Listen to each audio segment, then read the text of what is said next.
Paz do Senhor, amados, tudo bem? Claudemir, mais uma vez aqui com vocês. Antes de tudo, por favor, dê o seu joinha aí no nosso vídeo. Compartilhe essa mensagem com o maior número de pessoas que você puder, tá autorizado, tá bom? Se gostou, dá o joinha. Se não gostou, dá o desjoinha, tá bom?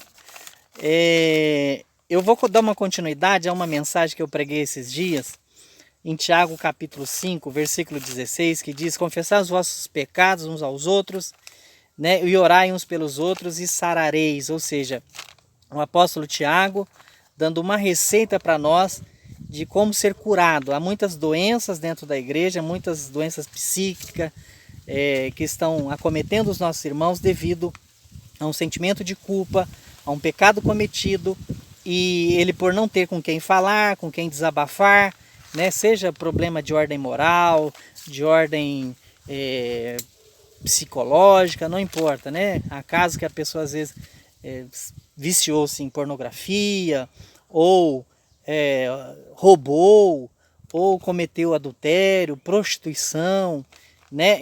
Todos esses pecados de ordem moral vai ocasionando na pessoa uma âncora de culpa e fazendo com que ela cada vez mais vá piorando e adoecendo, né? Então o corpo começa a sintomatizar, né? Começa a aparecer doenças, né? E uma série de coisas, né? Então, aliás, um dos vídeos que eu também lancei aqui sobre escondido entre as árvores, que diz a consequência de que quando a pessoa peca e esconde o seu pecado, né? Quais as consequências pode trazer para a pessoa. Então, meu irmão, minha irmã, se você porventura houve algum erro com você, houve algum pecado, eu costumo dizer que quem vai entrar no céu não é quem pecou mais ou pecou menos, tá? É quem teve coragem de, ao pecar, confessar o seu pecado, né, e arrepender-se e deixar aquele pecado. A Bíblia diz que aquele que deixa o seu pecado, né, alcança a misericórdia. Então, agora, para que essa pessoa possa confessar, tem umas pessoas que conseguem confessar diretamente para Deus.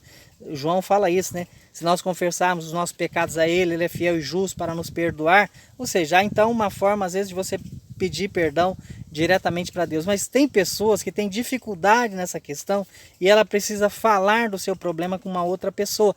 É o texto que eu li, que Tiago disse: confessar os vossos pecados uns aos outros, né? E orai uns pelos outros para que sareis. Para que essa pessoa possa falar, ela tem que sentir confiança nessa outra pessoa, né? Então o vínculo, a confiança são elementos fundamentais para que essa pessoa se sinta bem, de se abrir, porque há problemas às vezes tão graves que a pessoa tem vergonha de se expor. E se eu falar com esse pastor, e se eu falar com esse meu líder de célula, e se eu falar com essa minha irmã, líder do ciclo de oração, ou líder da banda, o que ele vai pensar? Será que ele vai guardar com ele? Será que ele não vai falar para outra pessoa? Porque são inúmeros de casos, amados, que nós vemos que a pessoa vai à liderança, seja a sua liderança imediata, seja o seu pastor, seja o copastor, e de repente essa pessoa sem sabedoria comentou com uma outra pessoa, e essa outra pessoa não tinha trava na língua, e comentou com outras pessoas, de repente toda a comunidade estava sabendo. Ou seja, o que nós perdemos com isso? Nós perdemos a credibilidade da comunidade. Ninguém da comunidade vai poder mais chegar até nós para falar sobre problema. Por quê? Porque ela vai pensar: puxa, se ele falou o problema do outro, ele vai falar o meu problema também. E aí nós estamos gerando um ambiente propício para adoecimento da nossa igreja. Tá certo? Então é importante que essa pessoa tenha liberdade de vir até nós e falar dos seus problemas. Tá certo? Então eu aconselho todo pastor que for separar uma liderança de célula, seja de qual for a ordem da liderança, essa pessoa ela tem que ter dois requisitos fundamentais que eu acho para ser separada. Primeiro é a questão ética, né? A questão ética, porque a ética é o conjunto de valores morais que norteia um grupo social. Ou seja, nós temos uma norma ali social e tudo que extrapolar dali é antiético. Ou seja, se a pessoa falar algo para mim e eu contar, ela pediu para que eu não contasse, eu contei, eu faltei com a ética. Tá certo? Outro ponto é a questão do sigilo. Tá? O sigilo é fundamental para que essa pessoa possa vir e falar. O que é o sigilo? O sigilo vem da palavra grega, né? e ela tem o sentido de guardar, de esconder, de não trazer à vista o conhecimento, ou seja, um segredo. Então, segredo não se deve falar, não se deve contar para outra pessoa. Tá certo? Quando você ouvir algo de alguém, guarde consigo, morra com você, tá certo? Evite falar, porque se essa pessoa souber que você falou para outro, ela não irá mais falar dos seus problemas e nós estamos consequentemente condenando essa pessoa a morrer ou adoecer, né? A ter vários tipos de problemas de saúde. Então você que é líder, você que é irmão ou irmã, eu já vi casos, por exemplo, de pastor que atendeu pessoas no gabinete de manhã sobre um caso de adultério, um caso moral sério que poderia estragar toda a família, e à noite ele comentar isso no púlpito.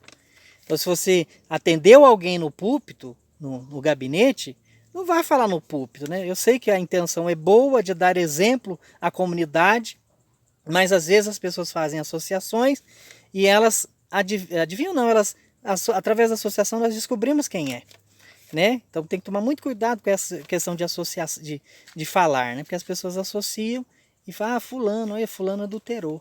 Daqui a pouco tá todo mundo sabendo, então não pode, tá? Isso é um desvio muito grave, moral e ético. Então se você quer ganhar a sua comunidade, líder, pastor, guarda dentro com você, tá bom? O apóstolo Tiago diz que a língua é um troço difícil realmente de controlar, né? Mas exercite, isso através do exercício a gente consegue ir fazendo isso. Então vá fazendo exercício, por exemplo, contou alguma coisa para você, mesmo que não seja tão grave, evite contar para tua esposa, faça esse exercício. Não conte. Aí um dia se ela descobrir, amor, você sabia? Sabia. Ah, por que você não contou? Não, amor, eu estou exercitando o sigilo. Tá certo? Que é uma questão fundamental para sermos líderes, para termos sucesso na igreja ou na comunidade onde nós participamos, tá bom? Deus abençoe, um beijo a todos e não deixe de compartilhar este vídeo, tá certo? E dar o seu joinha aí. Um abraço e até mais.